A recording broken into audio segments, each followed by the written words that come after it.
3월 11일 오늘 하나님의 말씀은 요한복음 18장 말씀입니다. 1절로 6절 말씀. 예수님께서 이 말씀을 하시고 제자들과 함께 기드론 시내 건너편으로 나가시니 그곳에 동산이 있는데 제자들과 함께 들어가시니라. 그곳은 가끔 예수님께서 제자들과 모이시는 곳이므로 예수님을 파는 유다도 그곳을 알더라. 유다가 군대와 대제사장들과 바리새인들에게서 얻은 아랫사람들을 데리고 등과 횃불과 무기를 가지고 그리로 오는지라. 예수님께서 그 당할 일을 다 하시고 나아가 이르시되 너희가 누구를 찾느냐 대답하되 나사렛 예수라 하거늘 이르시되 내가 그니라 하시니라. 그를 파는 유다도 그들과 함께 섰더라. 예수님께서 그들에게 내가 그니라 하실 때에 그들이 물러가서 땅에 엎드러지는지라. 본장은 겟세마네 동산에서 잡히시던 일들과 베드로가 말고의 귀를 베자 예수님께서 이 세상에서 마지막 기적으로 말고의 귀를 붙여주시고 베드로가 예수님을 모른다고 부인한 그런 내용이에요. 본장에서는 예수님께서 고난당하신 일을 기록하고 있는데 예수님께서는 제자들을 데리시고 숨으시러 동산으로 들어가신 것이 아닙니다. 가룟 유다가 군사들을 데리고 찾아올 수 있도록 가룟 유다도 잘 아는 곳으로 스스로 가신 것이에요.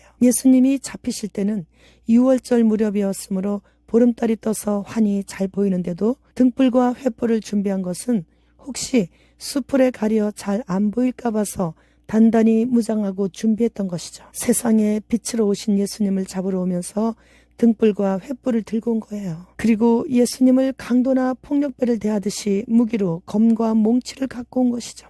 그리고 예수님께서는 그들에게 너희가 누구를 찾느냐고 물으시자 그들은 나사렛 예수라고 대답했죠. 그때 예수님께서 내가 그니라 라고 밝히시자마자 바로 그들이 갑자기 뒤로 물러나면서 땅에 엎드러지는 거예요. 내가 그 사람이다. 그 말씀은 내가 하나님이니라 라고 신분을 밝히신 거예요. 그 말씀을 듣자 바로 뒤로 끌려가듯이 밀려나면서 엎드러지기까지 했죠. 그렇다면 가룟 유다는 예수님께서 그동안 수많은 기적을 일으키신 것을 생각했어야 해요. 그리고 하나님의 아들이심을 깨닫고 그 순간이라도 회개를 하고 엎드렸어야 됐죠. 그러나 이미 그에게 사탄이 들어갔기 때문에 회개할 수도 없었어요. 이미 늦은 거죠. 우리가 몸의 짐승표를 받아야 한다고 할 때 성경에서 말씀하신 것을 깨닫고 굶어 죽으면 죽었지 받으면 안 되는 거죠.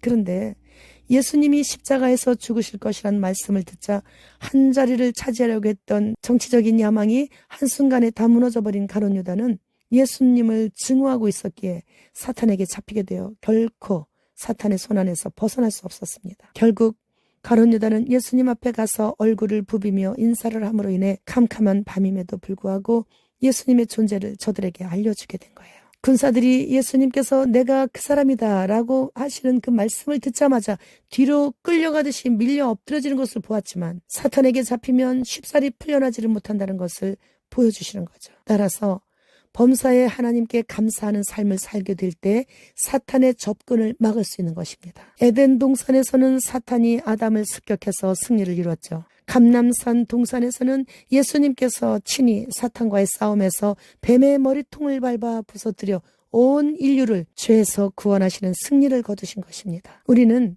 예수님께서 십자가에서 이미 이겨놓으신 싸움을 하고 있는 것이기에 강하고 담대하고 주님만 의지하고 주님만 따라가면 승리하게 돼 있어요.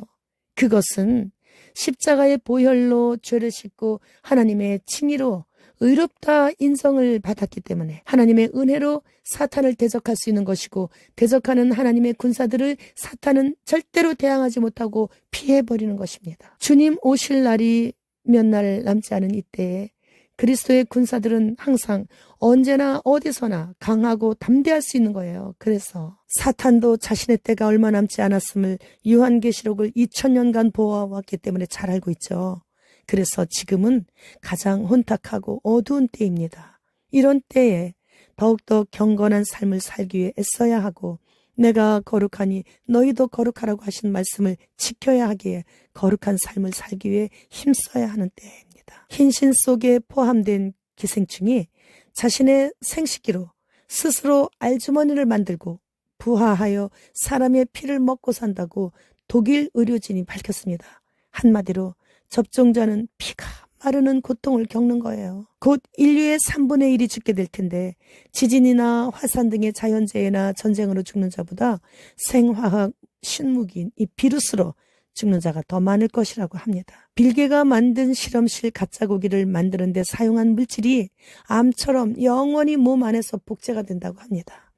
헝가리 오르반 총리는 이제는 새로운 세계 질서가 출현하고 있다고 경고했습니다. 주님, 곧 오십니다. 마라나타.